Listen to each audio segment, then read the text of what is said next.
Hello everyone. This is the SRC Educational Group, and what we're working on right now are some very short video clips that could benefit parents, teachers, anyone who works with children in general, who works in the classroom. So over the years, we've taken out time to make a lot of resources. Some things I'm sure you know already, and some you probably just get more inspiration from them.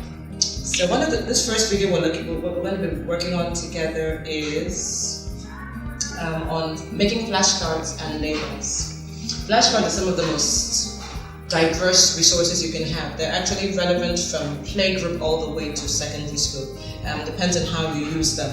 Alright, so many times we see them in classes that we are, schools that we are managing, we see people use flashcards, but we know that there are more creative ways that they can be used. Alright, so let me just take us through the basic process, which is really very easy. Okay, so what you would normally need to have to make your flashcards, you would need to have your template. And so we have a laptop here. This is a sample. You have your template of what you want to do. We normally would recommend that people take out time to print out their words or the letters or whatever they're doing to keep it uniform. But if you have really good handwriting, you can actually take out time when you measure your stuff. So we have your template, we have your scissors, you have glue, you have your thick cardboard. There are different colors here for backing. Okay, so this is what, and then you would have a printer. If you have to do that, you have to have a printer. So this is a sample, for example, of something that's been printed out. Right? So what you do for you to be able to create these is very simple. You have your scissors and you would cut out each of the words you want to do. Make sure you're a straight cutter.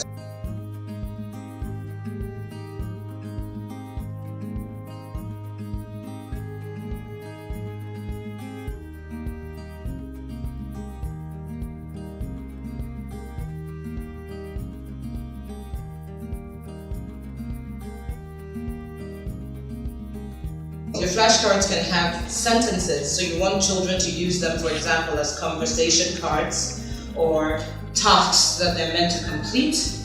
You can have your labels in your class, so for teachers and even for those who work with their children at home, as I keep saying, you want to have language-rich environments. You want to have environments that are rich with reading opportunities. So even if children are as young as 2 or as old as teenagers, you want to have language-rich environments. So this is the same kind of template. This is just a sentence. So flashcards and your labels, you can cut them out in any shape. They're not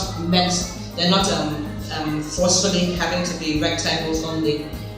You have these, you have the ones for sentences, we have name ones, we have the ones for numbers that have objects in them. We have the slim ones, we have the fat ones.